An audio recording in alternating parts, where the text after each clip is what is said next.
भोजपुरी समाज के द्वारा आयोजित आज के इस छठ पूजा कार्यक्रम में उपस्थित सभी भाइयों बहनों, आप सबको मैं छठ पूजा की हृदय से बधाई देता हूं। प्रदेश सरकार की ओर से आप सबके प्रति मंगल कामना भी करता हूं। हम सब जानते हैं कि यह लोक आस्था का पर्व है और पूरा समाज मिलकर के इस आयोजन के साथ जुड़ता है। पर्व और त्योहार का महत्व ही सामूहिकता का दर्शन है। हम सब मिलकर के एकजुट होकर के प्रकृति के प्रति, स्वच्छता के प्रति और लोक आस्था के प्रति किस समर्पित भाव के साथ कार्य कर रहे हैं, उसका एक आदर्श उदाहरण छठ जैसे पर्व होते हैं। हम सब जानते हैं 4 चरणों में कार्यक्रम होता है। अंतःकरण और बाह्य शुद्धि पर पूरी तरह ध्यान दिया जाता है। यानी शुद्धि के बगैर कोई कार्य हो ही नहीं सकता और अंतः और बाह्य शुद्धि पर ध्यान देते हुए इस पूरे कार्यक्रम को आयोजित किया जाता है। आपने देखा होगा भी यहाँ पर जो माताएं बहनें अस्तांचल की ओर जा रहे सूर्य को अभी अर्घ देंगी। जल से दिया जाने वाला यह अर्घ बगैर शुद्धि के नहीं संभव हो सकता। आसपास के वातावरण को शुद्धि है। आपने देखा होगा यहाँ पर नदी को आप लोगों ने स्वच्छता का अभियान व्यवस्था से जुड़े हुए लोगों ने भी और प्रशासन से जुड़े हुए लोगों ने भी यहाँ पे संपन्न किया था।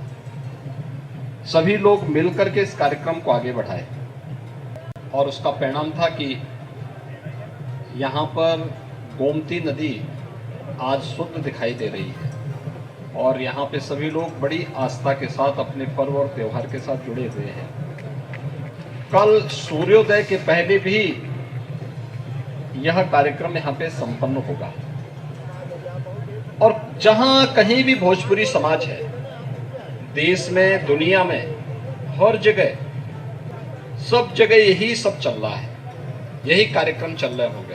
पहले शुद्धता का कार्यक्रम और शुद्धता के कार्यक्रम के साथ प्रकृति की शुद्धता का कार्यक्रम। स्वयं भी शुद्ध होकर के बहुत सात्विक भाव से लोग पहले चरण में नहाए और खाए के साथ इसका कार्यक्रम प्रारंभ करते हैं। फिर खरना का कार्यक्रम होगा।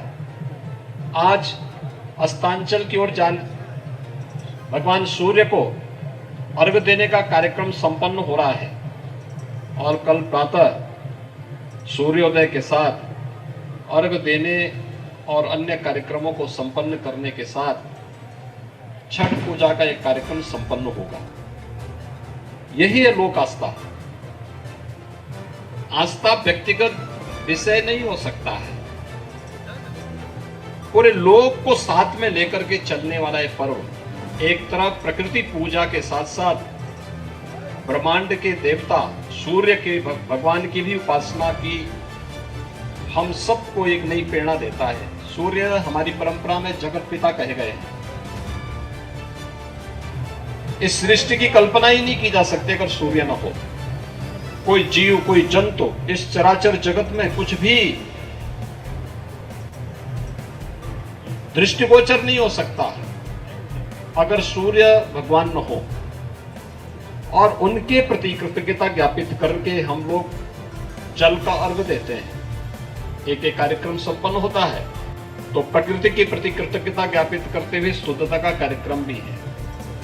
लेकिन ये कार्यक्रम तभी होंगे जब व्यक्ति अंतःकरण से भी शुद्ध हो और यह कार्यक्रम छठ के साथ हम सबको जुड़ते हुए देखने को मिलता है। दूसरी तरफ सामाजिक समरसता का भी उदाहरण प्रस्तुत करता है।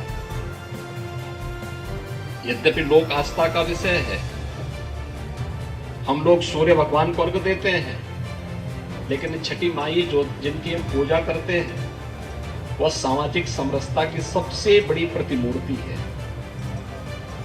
और छठी माई की कृपा से ही हम लोग इस आस्था के साथ जुड़े हुए हैं।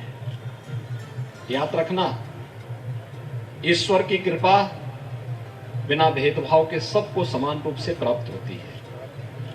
उसको लेने की सामर्थ्य होनी चाहिए, उसकी शक्ति होनी चाहिए। और छठी माई ने भगवान सूर्य की उपासना से वो शक्ति प्राप्त की थी जिसने मृत बड़े बच्चे के अंदर भी संजीवनी पैदा करके पुनर्जीवित करने का काम किया था। और यहीं से प्रारंभ होता है छठ उपासना की पद्धति। आज से नहीं, हजारों वर्षों से पहले बिहार, झारखंड, पूर्वी उत्तर प्रदेश और नेपाल की तराई में और जहां जहां भी यहां से जुड़े हुए लोग गए, देश और दुनिया के अंदर सब जगह यह पर्व इसी लोक आस्था के साथ मनाया जा रहा है। मुझे बहुत प्रसन्नता है कि आयोजन समिति ने सबसे पहले स्वच्छता का कार्यक्रम चलाया और स्वच्छता के कार्यक्रम के साथ वे सब जुड़े। और मुझे अच्छा लगा कि स्वच्छता के लिए चलाए जाने वाले कार्यक्रम में हमारे डिप्टी सीएम श्री ब्रजेश पाठक जी भी, महापौर भी और हमारे जनप्रतिनिधि भी भागीदार बने थे। प्रशासन के लोग तो थे ही, इन लोगों ने भी उसके साथ, उस अभियान के साथ जुड़े और प्रधानमंत्री जी के स्वच्छ भारत अभियान को एक बार फिर से लोक आस्था के साथ जोड़ते हुए इस कार्यक्रम को आगे बढ़ाने का काम किया। यानी एक साथ सभी कार्यक्रम आगे बढ़े। और मैं चाहूंगा कि कार्यक्रम संपन्न होने के बाद हम लोग जब इस प्रकार के आयोजन करते हैं, आस्था का सम्मान सरकार भी करना चाहती है, लेकिन हमारा प्रयास हो कि हम आस्था, छठ का कार्यक्रम साल में एक बार होता है, हम भगवान सूर्य को अर्घ रोज दें, उसका हमें पुण्य प्राप्त होगा। घर में दे सकते हैं, देना भी चाहिए, लेकिन घाटों पर जगह जगह जो हम पक्की पिंडी बना देते हैं, अगर उससे बचे तो अच्छा होगा, क्योंकि बाद में उसका सम्मान उस रूप में नहीं हो पाता है जिस रूप में हम लोग करना चाहते हैं, जिस रूप में हमने उसकी पूजा की है। टेम्पररी बना करके और कार्यक्रम जैसे संपन्न हुआ उसको समाप्त कर देना चाहिए। और ऐसे ही यहाँ पर क्योंकि हजारों लोग आते हैं, हर घाट पर आते हैं, और मैं पूरे प्रदेश में कहूंगा जहां कहीं भी ये कार्यक्रम हो रहे हैं, प्रशासन ने, शासन ने पूरी व्यवस्था दी है, आयोजकों के साथ मिलकर के पूरा संवाद बनाया है और ये पूरी व्यवस्था की है, कहीं भी कोई दिक्कत न हो।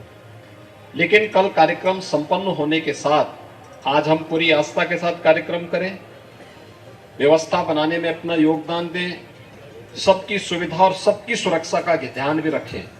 और कल जब कार्यक्रम संपन्न हो तो आयोजक गण सभी लोग मिलकर के एक व्यवस्था बनाएं कि स्वच्छता का एक कार्यक्रम फिर से चलाएं।